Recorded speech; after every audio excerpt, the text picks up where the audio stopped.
I'm Ivana. I'm a Spanish artist based in New York. I respond to she, hers, they, theirs, as far they are not meant to be a limiting pronoun. I work primarily with photography, video, and performance. And I moved to New York 6 years ago to study a master in fine arts at Bard College and International Center of Photography, where I teach also video installation and performance at ICT. And I have like, oops, let me see if I can share, there it is. This is my plan for today.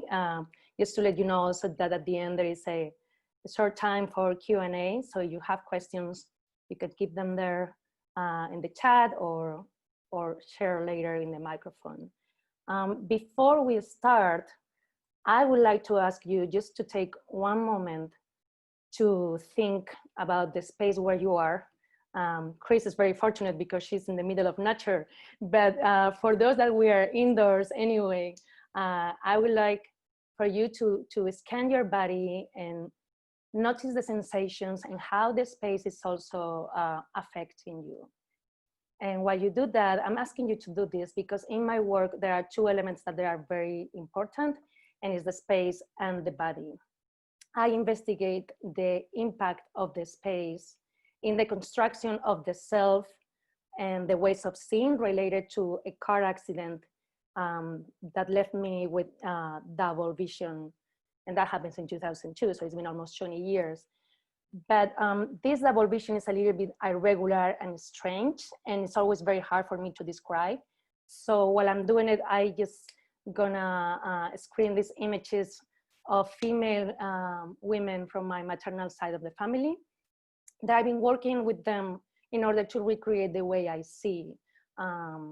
What happened is basically that I lost my sense of the 3D dimension. And sometimes the images are kind of like collapsing the space, like almost like, you know, like crayons, like colorful crayons, like melting, if they were melted by a dryer.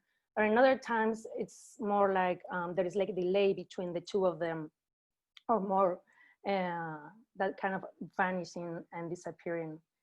And because this double vision, it's very difficult for me to translate into images, I guess I like to experience with different techniques. And so in order to explore this notion of the body and its limitations, I merge in my work elements of fantasy, trauma, humor, and it always deals between this spectrum between trauma and fantasy. So I'm going to start with the heavy duty and move into the fantasy part. So the first work that I brought is a performance, it's a video performance that is called Curated, where I explore endurance and bodily limitations related to the car accident. And I'm just gonna play here and then I explain to do this a little bit after.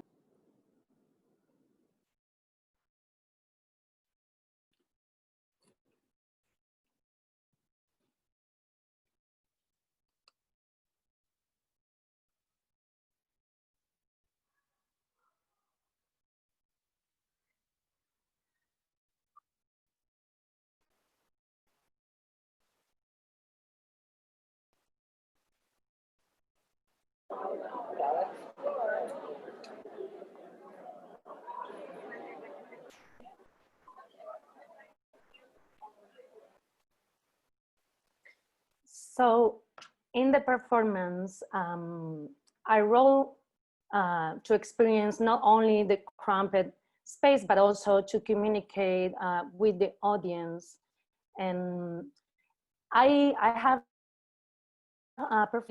work in different iterations. And what happens is when it is in a controlled environment, such as a gallery or a museum, the lights switch off when my breath turns heavily difficult. So the audience stays there in the darkness, listening just my breathing asphyxiating, and also the friction of the plastic bag. And I love bringing the audience. I didn't think about this when I first created, because something happened in the space when they are present. They kind of like hold me in a very beautiful way. And I like to think about them as mediators, because in the way that I'm recreating, reenacting the experience of the car accident, they are allowing me also to translate that into a different space, not only in the gallery, somewhere else where I can get rid of my trauma. So I think about them as also like mediators of this experience, turning from the trauma to a cathartic event. Something that I also like to experience also with the audience, I did it also in this performance that is called Lunch with Ducks. This is a short clip where I cook blind, and I create this hierarchy with the viewer by like when my not knowing by the bandage on my eyes, it's coupled with the not knowing of the audience if I will burn myself. So I'm going to jump into the next project, which is a project in progress. It's called The Colony. It's a video installation based on my own experience as a nomadic and also homeless immigrant in New York, when I lived in 12 different apartments during 12 months. And I later related to 12 romantic relationships. And here I try to explore the body as a study and as a symbol of housing, immigration and gentrification. I open it up to other immigrant Spanish women based in the New York area. And although I'm still working in the collective experience, I brought here some stills of the work where I weave together elements from my own experience with the women's life of the apartments where I stayed during that time, and also with the Hispanic women immigrant in New York that I've been interviewing. And with this project, I mean, this is just like a glimpse of the whole thing. My idea especially is to give visibility to women that came to New York for a professional growth, in order to advance their career, which is a completely different narrative of the historical immigration women from 20th century from Spain that came here mostly forced to reunite with their families, or because there was a pregnancy out of wedlock, and their families invite them to come here to leave the country somehow. This is a short clip. I'm working here with the floor maps of the different apartments.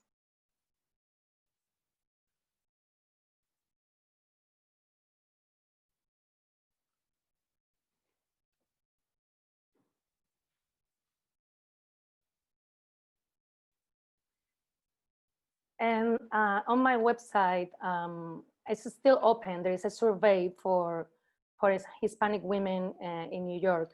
And so I'm using also their answers as a, to feed my work and to use elements that they mentioned there.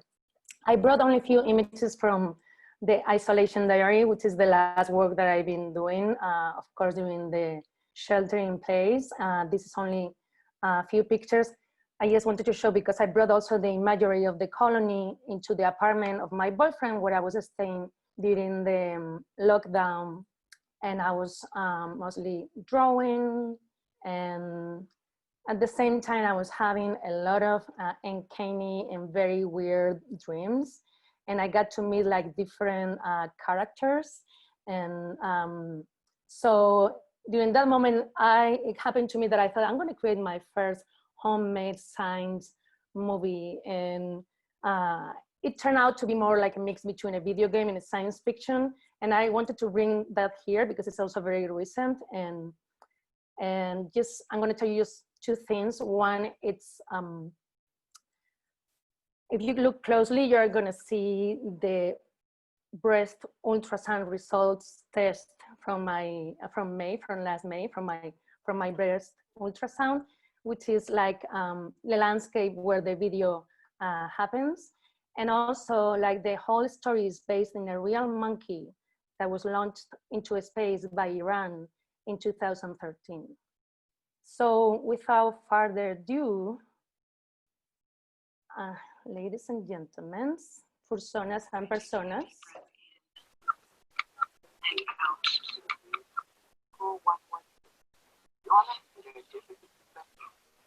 Close your eyes.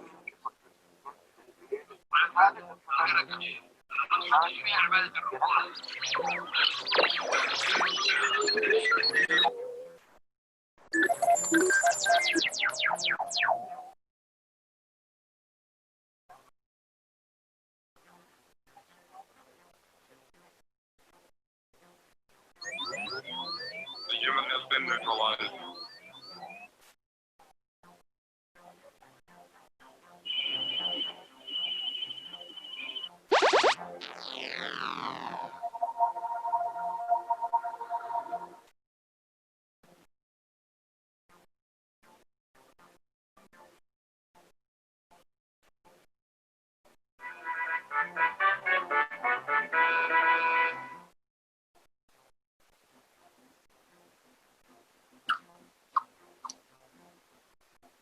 New pictures have emerged of the monkey Iran says it successfully launched into space and brought back alive.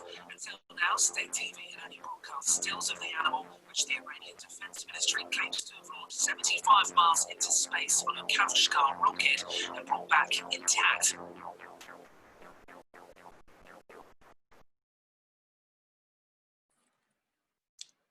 And that's it. Thank you so much for listening and being there. And if you have questions, I'm happy to answer them now. I was wondering if I've seen in your new work, I love the previous one with that double vision and all of that. I was wondering, something that happened to you 20 years ago, and you've been working about that accident that you had and the double vision that you suffer for many years. And I was wondering if that's something that you plan to, a series open that you plan to keep working on it, or like you think you're over that and you're moving into something else? Because the new work, I think, is different and not related to that, or it might be related in some way that I'm not seeing. I think I put my double vision aside for many, many years, and because I needed to move on. And when I started to explore that during grad school, I realized how much it's informing my work.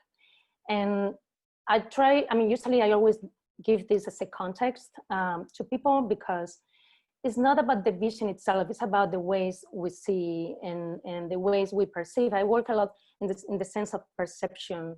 And I don't center, for example, this image that is in the background.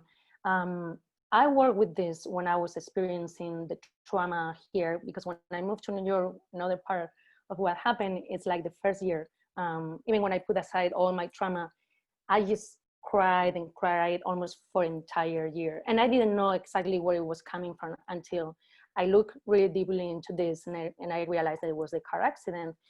But at the same time, until that happened, I was just exploring different media and letting myself just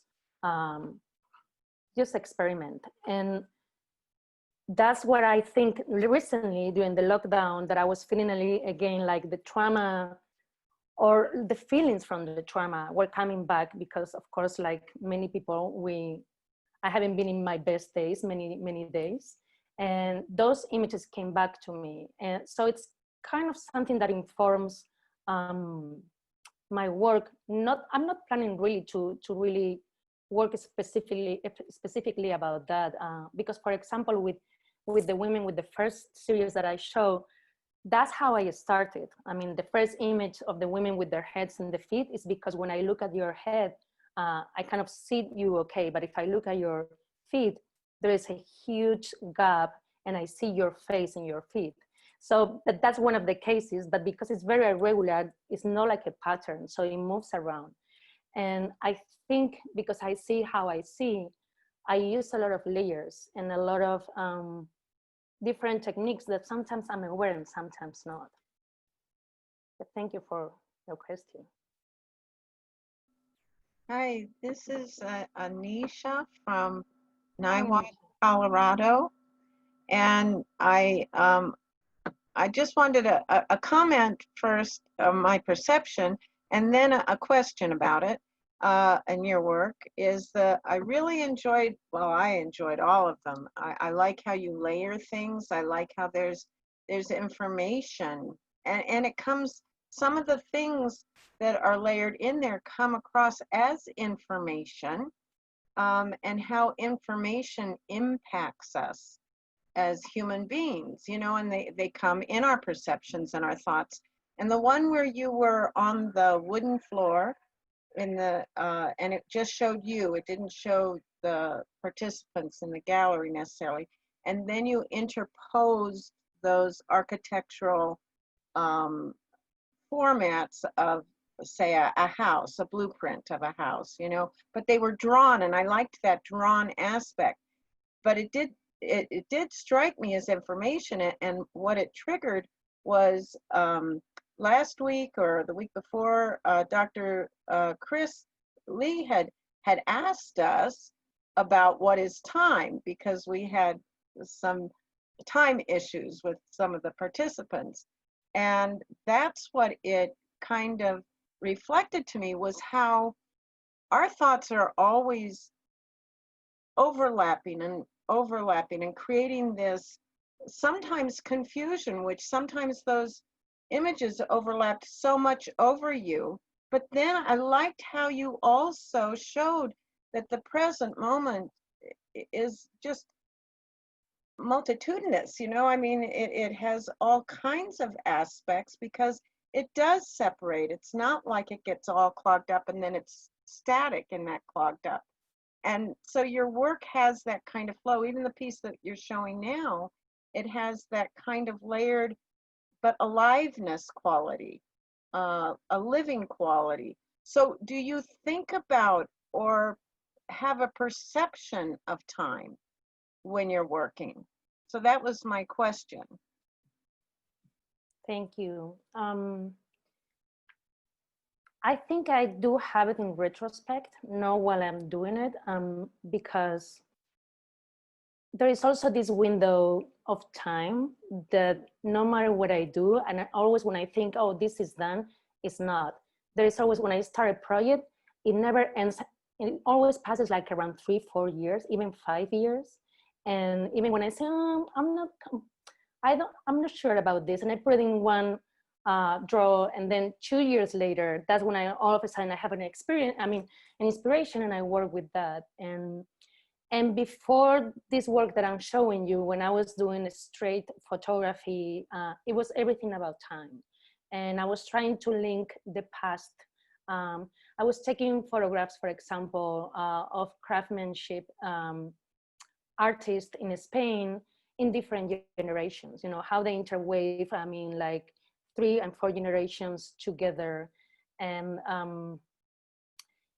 the vulnerability of their profession, because as stonebreakers or blacksmiths, those are professions that these days, especially in Spain, that time I'm talking to you about around 2010, they were not sure if that was going to continue or not. They have, both of them, they have young generations interested in doing that, but it's not only about in their hands, about continuing if the market doesn't respond to that. And it's always how we link the past to the present and seeing towards the future. I think it's very interesting. That's also why I started the Colony Project about this Hispanic immigrant women. Because when I did the research, I found that the last thing that I could find in an academic papers, in internet, I'm just gonna say that, I'm gonna clarify. It ended in the 80s and talking about women that came here with their families or to reignite with their husbands. And I said, well, wait a minute. I have a lot of friends in New York that they're extremely talented. They came here because they didn't have the same chances to grow professionally in Spain than in New York. And I think we should talk about this too. I mean, of course, it's a different type of immigration because they were not forced. They were forced in some way because they didn't have the scenario to really develop in their country. But it's a completely different immigration that people that they have to escape because their lives are in danger or because of the violence in their countries. But thank you, Anisha. Bye-bye, thanks.